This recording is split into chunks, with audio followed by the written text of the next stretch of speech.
I'm Mark Jones, so I'm the I help our business development team at Warburtons, and I think first of all I'd just like to thank all of AMG, I guess, for helping to put this event on. It was cracking last year. It gave us a really great opportunity to have some very honest conversations with you guys, because you know, as Chef's just very clearly articulated, there's a lot of small stores in London. The vast majority of those are central and are run by Asian traders.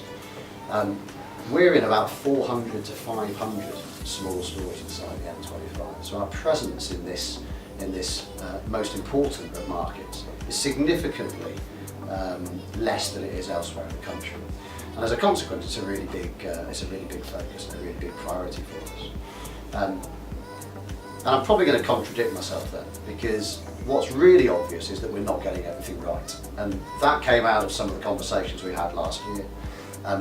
We have these conversations on a regular basis, and tonight is just another opportunity, hopefully for us, to have a conversation with you and to take, you know, even if it's one or two nuggets of insight away that we can do something about, then the evening's been absolutely worthwhile from our perspective. I'm sure I'll talk on behalf of Booster as well. So that's kind of why we're here. I'm also here with a couple of other colleagues from Warburtons who, as you throw questions towards me, I'll do my best to divert their way. Fail miserably because they've hidden at the back of the room, and I'll end up getting the questions squared on me. It's Matt Lee and Matt Brown. Matt runs our London team, and Matt Brown runs our London team. Matt Lee runs our shop and marketing agency. So decent people to have in the room also to hear what you've got to say. I know some of the faces are familiar with last year, so it'll be interesting to hear from you as to whether or not you think we've tried some stuff, whether or not we've moved forward at all, and if not, why not? And if it's worked, well, how's it worked, and why do we think it's worked? I think actually, just to embarrass one person in the room, some of you will have had the opportunity to have already congratulated Ali on getting married since we saw him last year. It probably feels appropriate to give him a round of applause. Congratulations. Excellent. So I'm not quite sure what to do. Is the idea now that I stand here and get pilloried by all attendees? This sounds so fun. That sounds like I can't believe I signed up for that. I'm more than happy to take questions now. I think the idea is that we've got this room for the evening. I guess we're going to continue to rotate around, and then the other guys will also take an opportunity to have a conversation with you as the evening progresses, but also a couple of set play points, I guess. So by all means, as I desperately reach for something cool to drink, please feel free to shout questions. I'm worried because I know Harry's got a 14-page letter at some point will be revealed. Do you last meeting last year? Yeah. What changes have you implemented? I think it's interesting. I'm just having a chat with a chap outside. The biggest change we've made last year actually is to reprioritise and re-emphasise London in our marketing plans. So there were quite a few big takeouts from last year, but one of the clearest was a sense that we didn't take London seriously, certainly didn't take the Asian trade in London as seriously as it was perceived that we did other parts of the market and geography. And what we've done since then is massively overinvest whenever we've done a big campaign in London. And the obvious example is the Giant Crumpets campaign with the Muppets, which we re-ran since we were together last time. And we increased our investment into London advertising on that by about 30%. So there were more TV slots, there were more points of visibility for the brand. So we did a whole load of outdoor 6 sheets around bus stops, etc. Many of which will have been just around the corner from your stores. And interestingly, I mean, without thanking you all and saying you were right, you know, our share that came out of that, or actually our awareness that came out of it, was the highest it's ever been. So there's something around prioritising this part of the market and prioritising this city when we're talking to consumers that drives our awareness. So that's something that we've done and we will continue to do, so awareness continues to grow. What we haven't done as well and which and what is a fundamental barrier to them being able to, I suppose, win off the back of that awareness, is made our brands particularly more available. So the biggest challenge that we find in delivering our brands to your shelves is a route to market challenge. So we know that our competition are perfectly happy to put their loaves on chilled route to market, and we won't do that. And we won't do that because we're very passionate about the quality and freshness credentials of our brand. We invest in a Canadian wheat program that costs millions of pounds because we want Canadian wheat to be in our products, and we invest in infrastructure to deliver our products ourselves because we believe that we're the best people to care for the products in the right way. And that's very important to us, but shouldn't really mean a lot to any of you guys. It's still our challenge to make those brands more available. And I think we've tried some stuff, so many of you will be aware that we ran a trial with Parma and Harvey to have a consolidated operation to deliver more brands to more shelves. And we're just in the process of drawing a line under that, actually, so we've taken some good insight from it. We've taken some more distribution from it, which is good, and we're taking some of that distribution into our own network, which is great. But actually some really big insights about that not being the right way to go. So there's a little bit of back to the drawing board, if we're honest, about how we do it. Internally, I'm having a lot of conversations about helping my business think differently about why we should invest in infrastructure to get product direct to store. And we will revisit the opportunity to potentially consolidate. But what we absolutely won't be doing is allowing anybody to take our product on a chilled van and deliver it to a store, which does limit our ability to get the product out to you. Question for you, Mark. Yes, Harry. I'm just a bit concerned that you appear to show that there isn't a value in the retailers understanding the ethos of Warburtons. And I think actually the opposite. I think if retailers can connect with that ethos, they'll maybe turn around and say, actually I don't want that, I want that product. Do you think you're missing a trick? Oh, Consumer does. Yeah. yeah. So if that's what came across, then that wasn't intended. Well, when you said about Canadian wheat not on chilled wagons and so on, I don't know how many retailers actually knew that that was part of your strategy. Yeah. If they were aware of it, then they could plan their things, if they want that product, around how their business would operate. But if they're not aware of it, which actually comes to part of what I'm talking about, or what planning's talking about, you'd probably have better success. That's a really good point. And I forget who I was talking to about literally 10 minutes ago, talking to one of you guys about how aware the retailer and indeed the shopper is about those differences. And it is it's probably the biggest challenge that faces our business, actually. And we invest a lot in infrastructure, we invest a lot in our supply chain to ensure that the product has some real points of difference. And we do a pretty good job of making the consumer more aware of that. But I'm not sure we really help retailers have an understanding of that. That's the point. Your advocate in store is the retailer.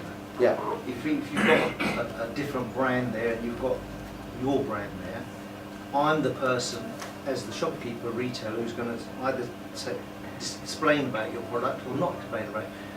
If you haven't given me the insight and everything else that I need, the tools to be able to say that actually the reason Warburtons is here, or the reason I'm stocking is this, and be able to convey that to the consumer. You might have excellent public, the adverts and everything are very good, but nobody comes in raving to me saying I want to buy Warburtons because of X.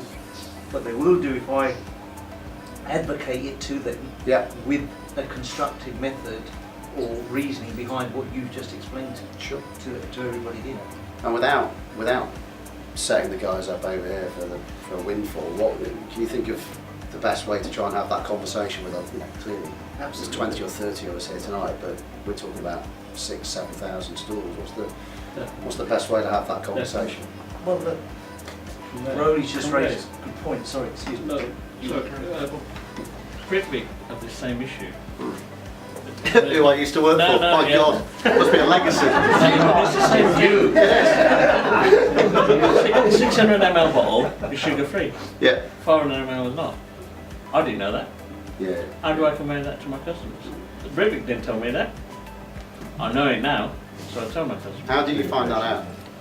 Through conversation with somebody, maybe Okay. a networking Yeah, yeah. event or somebody, one of the Yeah, other I just retailers. assumed that that's the reason, yeah. Nobody told us, right? No, It's a little bit like the TPD too. When the law changed, that it was all going to happen May the 20th, we started telling our customers what the changes was coming and so on. And I think Harry and this gentleman here are both talking about educating Yeah. the customers so they appreciate why Warburtons is better than X, Y or Z. And once we get that across to the customers, then they're bought into the Warburton brand and, to be honest, into us as well.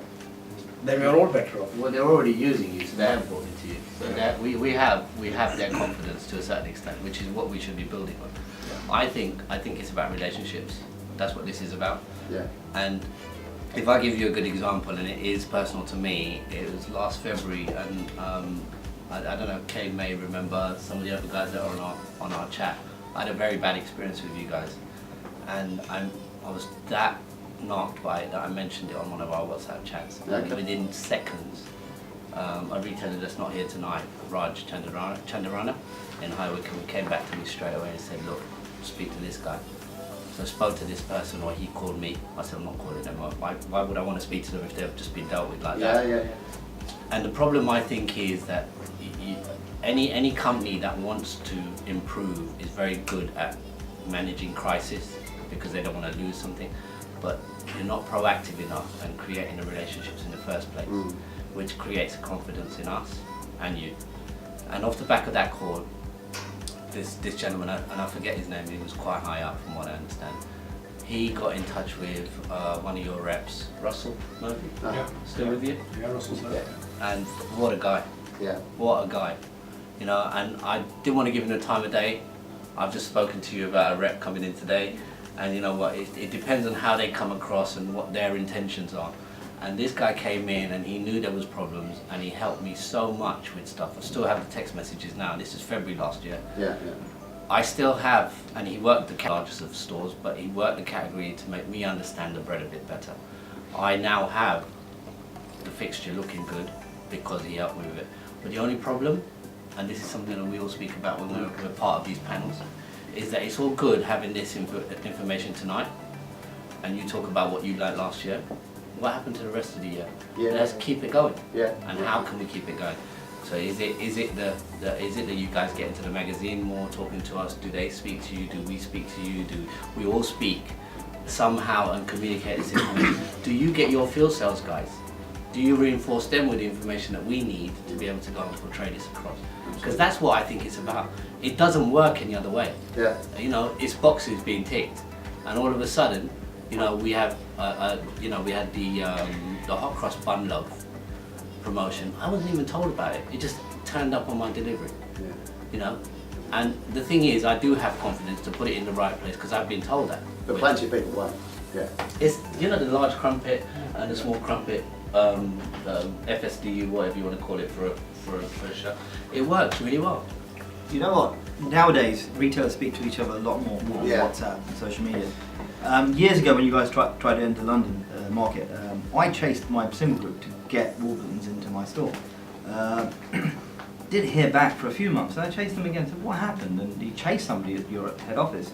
He said, right, I've dug down to the bottom of this. Apparently the driver wasn't happy taking the Arctic down your road. Okay. I said, Really? we have Arctics every day parked up. How Yeah, was he yeah. not happy? They looked on Google Maps and he was not happy parking outside my store. So I thought, wow, these guys really are the Harrods of the bread world, aren't they? Yeah. Straight away give him bad enough. I thought, you know what, then forget that. But it's so Yeah. weird though. Today I was driving down the high street and outside Co-op, a Warburtons truck is unloading cages and cages of your bread. Yeah. And I thought, you know what, I really need them back in, but then I can't deal with standing orders. It's fine to say, you know, you're not going to put them on chilled wagons, but the chilled wagons enable us that flexibility, especially in London and conurbations where we are. You know, every day is not the same. A cafe may come in and take all my bread tonight, but tomorrow the guy was happy to give me an extra 20, 30 loads on the chilled wagon. Yeah. But you guys don't have that flexibility. No, that flexibility is something that you need to really look at. Yeah. I have an amazing driver, Stuart, comes out of wherever you guys come out of, but every time he comes in, he does what he needs to do. He'll get a coffee, more than welcome to a coffee, but you know, you ask him for extra and he can't do it. Okay, yeah. You know? So the standing order structure. So you stop the coffee is now? is Yeah, you ain't getting a coffee no way, you get water. That's a really good specific. Actually, we'll take that. No, one. but it is. It's about the relationship and building that. And you know, if your drivers are that professional and you invest in them, Sure. and they're Yeah. showing the product to us, right? Then everything else needs to have that same sort of clarity. You know. And does the magazine work, or is it one part of the jigsaw? How else should we have more No, regular it's only one conversations part. with you? Everything is only one part. We're only one part of the jigsaw. We all need to work together. That's the key. It's knowing who you and how you need to work. But the thing is, don't do it on a one-off. We get too many people that come and speak to a lot of us retailers, and they work with us on one occasion, and then you don't see them again. Yeah. You know, you see Yeah, a good impression initially, and then there's no what do we call it? Exit strategy. No follow-up. No, there's no follow up. There's no relationship being built. And at the same time, thankfully, because we keep banging our drum as well, and we all listen to each other, we know the good ones, and we make sure that we keep the relationship back. Yeah. You know. That's good feedback. The other question, Feedback. the Thank other you. things we should really know is what is your plan for 1 year, 3 years, 5 years? How do you want to go, and how can we help you on that journey? As in independent retailers, not how can the big marketing companies help you necessarily. How can we help you on the journey that you want to make for the next 5 years? That's a really fair challenge. It's a really fair challenge. So, what I'm hearing is actually a more consistent level of communication all the way through from our strategy through to the shelf. To give you a headline little nugget of what our strategy is, it's essentially to be omnipresent. So, we talk a lot about our range, but we talk a lot about wax Warburtons bread and crumpets, two iconic products. They should be available anywhere the lights are on. And so if we want that to happen inside the M25, there's a damn sight more small stores inside the M25 with lights on than there are big stores. So that's convenience is something that we have to prioritise as an organisation more. And the place that we should start prioritising it more is in London, because there's two big jobs to do, both the convenience job and a London job. And so to make that happen, the Asian trade is absolutely essential to us. So I think it's a really, really fair piece of feedback. For us to help give you guys the confidence that there's a plan there and that you can be part of that plan. We didn't come and tell you what it is. So that's a good one. Thank you.